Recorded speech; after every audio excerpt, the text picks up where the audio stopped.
The visit of the Ghanaian delegation reflects the new economic and diplomatic stance of my government, focusing on concrete collaboration, real projects that would lead to employment and a deepening of the economic relations between our two countries. From this perspective, that the first inaugural session between Ghana and Mauritius was held yesterday, and this morning, the Vice President and I gave our political endorsement to advancing projects rapidly once administrative requirements have been cleared.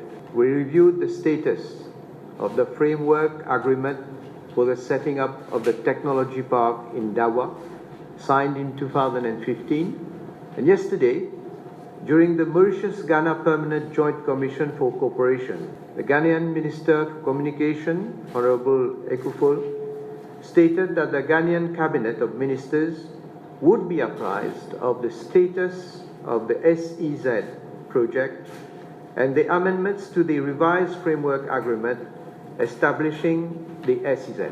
Thereafter, Parliament would have to approve the amendments to the revised framework agreement.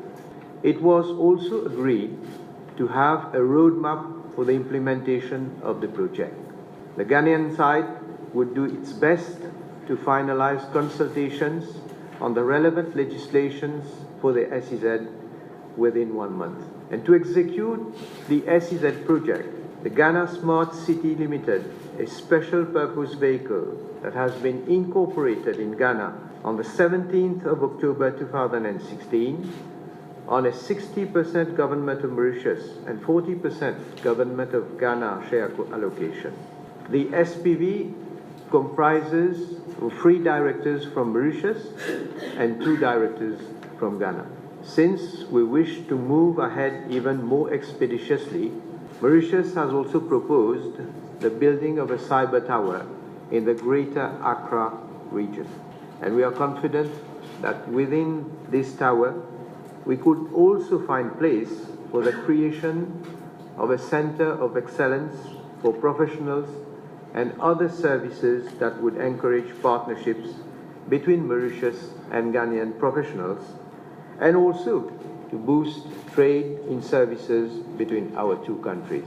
We have also agreed to pursue consultations on 2 project proposals that have been submitted by Mauritius, namely the setting up of a solar energy power generation and a tourism and hospitality project providing for the construction of a coastal resort in Ghana. We have also discussed this morning what other instruments would be elaborated to sustain our economic cooperation, namely an investment promotion and protection agreement, or a special purpose vehicle that would serve to channel investments between our two countries.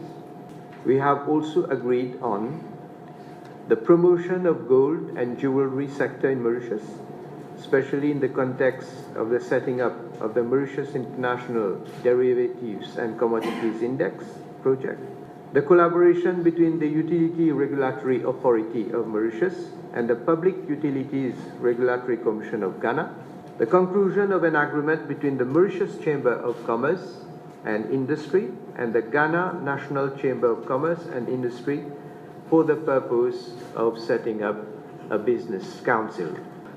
We believe, and our government believes very strongly, that there's got to be more trade within the African continent and amongst countries of the South. There's got to be more investment and more cooperation.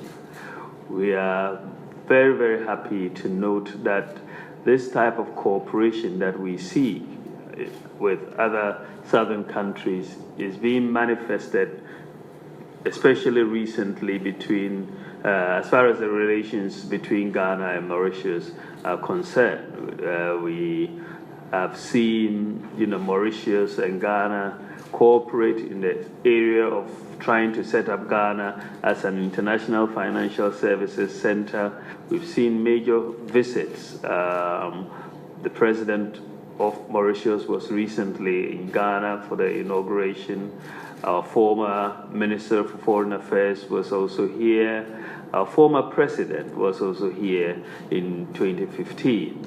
And so we are seeing increasing cooperation, but this increased cooperation was concretized yesterday with the inauguration of the Joint Permanent Commission. We've seen the manifestation of the first fruits, should I say, of this Joint Permanent Commission with the signing of the historic double taxation agreement between Ghana and Mauritius. And we believe that this will provide a platform to give confidence to investors both in Ghana and Mauritius to undertake investments in our respective countries. And we also want to assure you, as I have done, that Ghana would stand with Mauritius in as far as the Chagos Archipelago is concerned in our discussions with in your discussions with Britain on this issue. This is time for action. We've talked a long time. It's time for action, and we want to see a concretization of a lot of these understandings that we are reaching in the various sectors so that our peoples would mutually benefit from this engagement.